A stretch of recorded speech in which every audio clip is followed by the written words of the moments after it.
નમસ્કાર મિત્રો, આજના વિડીયોની અંદર ધોરણ 4 છે, વિષય છે પર્યાવરણ, વાર્ષિક પરીક્ષા 2022, કુલ ગુણ છે 40, સમય છે 8 થી 10 એટલે કે 2 કલાક, તારીખ છે મિત્રો 20/4/2022 અને વાર છે બુધવાર. સંપૂર્ણ પેપર અને સોલ્યુશન વિશે માહિતી મેળવવાના છીએ.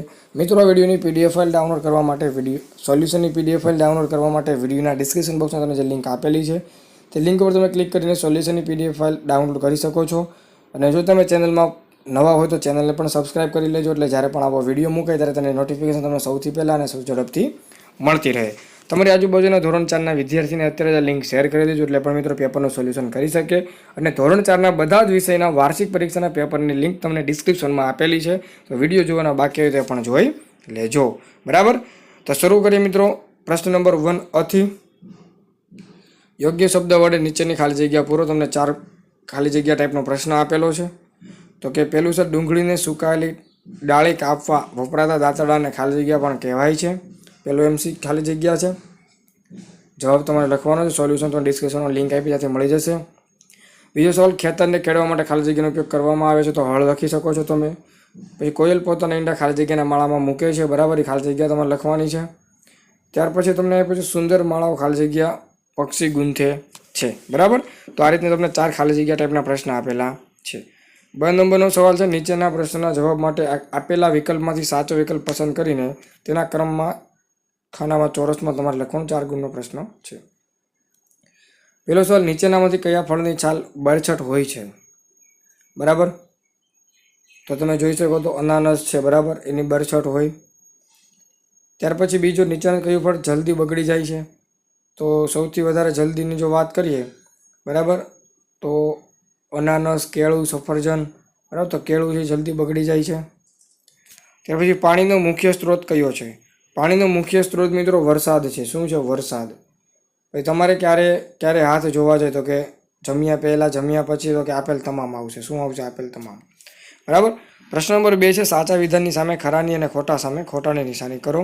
4 ગુણનો પ્રશ્ન છે. તો છે, માતાના ભાઈની પત્નીને મામી કહેવાય. માતાના ભાઈની પત્નીને મામી કહેવાય, તો વિધાન આવશે સાચું. મધ્યાહન ભોજનમાં દરેક બાળકને જમવાનો હક છે. પછી ઉત્તરાયણના દિવસે લોકો દાળ ઢોકળી બનાવે છે, તો મિત્રો ખોટું વિધાન આવશે. બરાબર, ચાલો આ રીતનો પ્રશ્ન નંબર 2 ખરા ખોટા 4 માર્ક્સના હતા. નીચેના જોડકા જોડો. ઓકે, તો કે ભારત છે, નીચે રણ પ્રદેશનું વૃક્ષ છે, અબુધાબી અને ગરમી.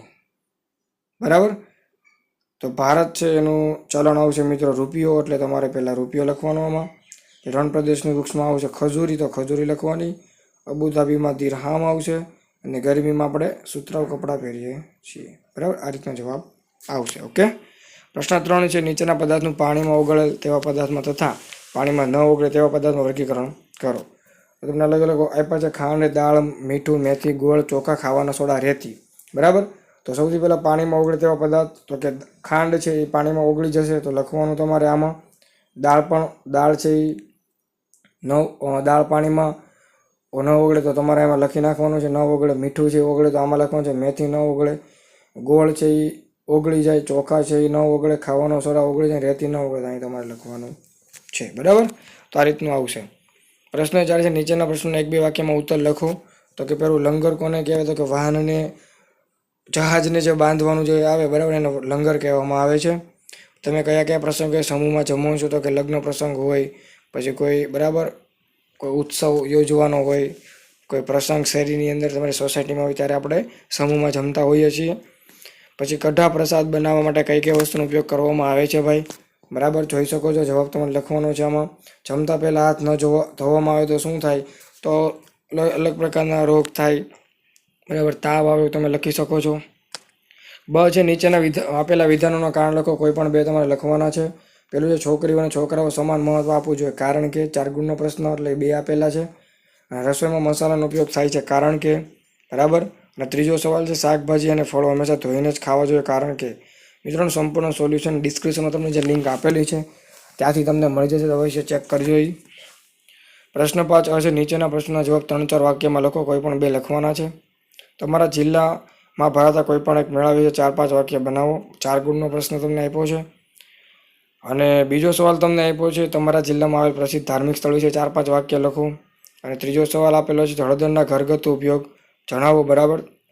બ નંબરનો છે પટોળા વિશે નોંધ લખો. 4 ગુણનો પ્રશ્ન તમને આપ્યો છે.